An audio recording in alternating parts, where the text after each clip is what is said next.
श्रावण मास महात्म 17वां अध्याय। श्रावण मास की अष्टमी को देवी का पवित्रारोपण, पवित्र निर्माण की विधि और नवमी का कृत्य होता है। ईश्वर बोले, हे देवेश, अब मैं शुभ पवित्रारोपण का वर्णन करूंगा। सप्तमी तिथि को अधिवासन करके अष्टमी तिथि को पवित्रकों को अर्पण करना चाहिए। जो पवित्रक बनवाता है उसके पुण्यफल को सुनिए। सभी प्रकार के यज्ञ, व्रत और दान करने और सभी तीर्थों में स्नान करने का फल मनुष्य को केवल पवित्र धारण करने से प्राप्त हो जाता है, क्योंकि भगवती शिवा सर्वव्यापिनी है। इस व्रत से मनुष्य धनहीन नहीं होता, उसे दुख, पीड़ा और व्याधियाँ नहीं होती, उसे शत्रुओं से होने वाला भय नहीं होता और वह कभी भी ग्रहों से पीड़ित नहीं रहता। इससे छोटे बड़े सारे कार्य सिद्ध हो जाते हैं। हे वत्स, मनुष्य और राजाओं के, विशेष करके स्त्रियों के पुण्य की वृद्धि के लिए इससे श्रेष्ठ कोई अन्य व्रत नहीं है। हे तात, सौभाग्य प्रदान करने वाले इस व्रत को मैंने आपके प्रति स्नेह के कारण बताया है। हे ब्रह्मपुत्र, श्रावण मास के शुक्ल पक्ष की सप्तमी तिथि को अधिवासन करके देवी के प्रति उत्तम भक्ति से संपन्न यह मनुष्य सभी सामग्रियों से युक्त होकर सभी पूजा द्रव्यों, गंध, पुष्प, फल आदि अनेक प्रकार के नैवेद्य और वस्त्राभरण आदि संपादित करके इसकी शुद्धि करे। इसके बाद पंचगव्य का प्राशन कराए, चरु से दिग्बली प्रदान करे और अधिवासन करे। इसके बाद सदृश वस्त्रों और पत्रों से इस पवित्रक को आच्छादित करे। पुनः देवी के उस मूल मंत्र से उसे 100 बार अभिमंत्रित करके सर्व शोभा समन्वित उस पवित्रक को देवी के सामने स्थापित करे। इसके बाद देवी का मंडप बनाकर रात्रि में जागरण करे और नट, नर्तक और वारांगनाओं में के अनेक विध कुशल समूहों और गाने बजाने और नाचने की कला में प्रवीण लोगों को देवी के सामने स्थापित करें। उसके बाद प्रातःकाल विधिवत स्नान करके पुनः बलि प्रदान करें। इसके बाद विधिवत देवी की पूजा करके स्त्रियां और द्विज उनको भोजन कराएं। पहले देवी को पवित्रक अर्पण करें, अंत में दक्षिणा प्रदान करें। हे वत्स, अपनी सामर्थ्य के अनुसार कार्य सिद्धि करने वाले उस नियम को धारण करें। राजा को प्रयत्नपूर्वक स्त्री के प्रति आसक्ति, जुआ, आखेट और मांस आदि का परित्याग कर देना चाहिए। ब्राह्मणों और आचार्यों को स्वाध्याय का और वैश्यों को खेती का कार्य और व्यवसाय नहीं करना चाहिए। 7, 5, 3, 1 या आधा दिन ही त्यागपूर्वक रहना चाहिए और देवी के कार्यों में निरंतर अपने मन में आसक्ति बनाए रखनी चाहिए। हे मुनि सत्तम, जो बुद्धिमान व्यक्ति विधानपूर्वक पवित्रारोपण का कार्य नहीं करता है, उसकी वर्ष भर की पूजा बेकार हो जाती है।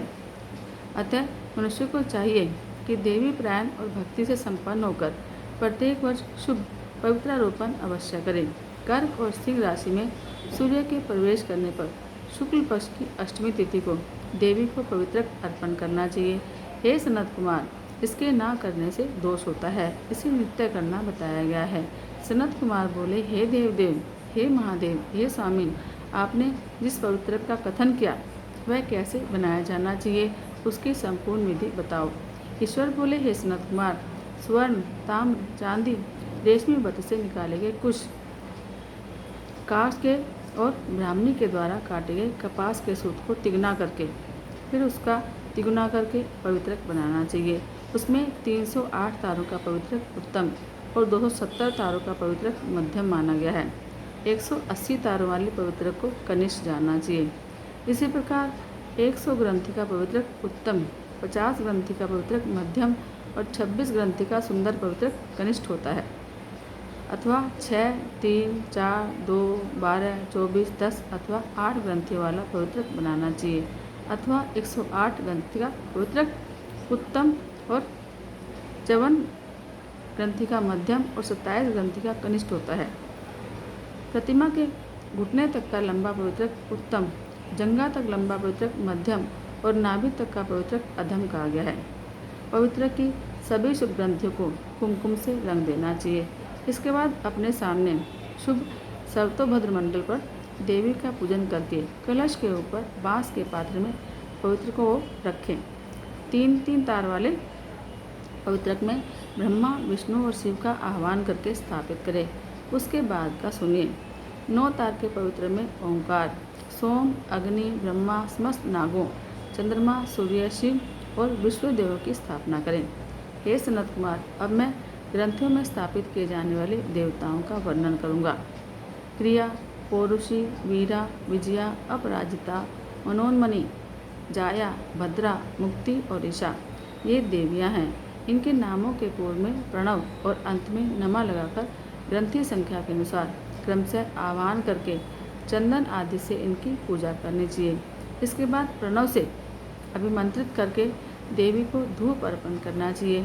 हे सनत कुमार, मैंने आपसे देवी के इस शुभ पवित्रारोपण का वर्णन कर दिया।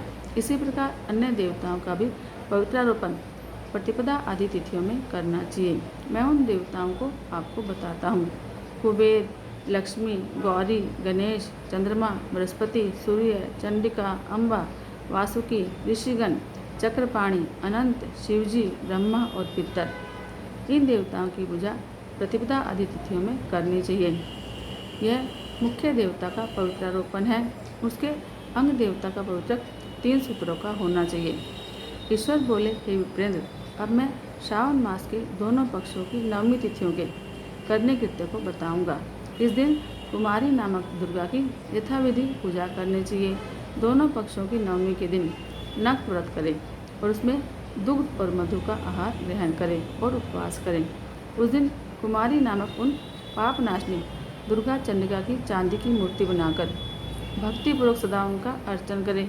गंध, चंदन, कनेर के पुष्पों, दशांग धूप और मोदकों से उनका पूजन करें। उसके बाद कुंवारी कन्या, स्त्रियों और विप्रों को श्रद्धापूर्वक भोजन कराएं। फिर मौन धारण करके स्वयं बेलपत्र का आहार ग्रहण करें।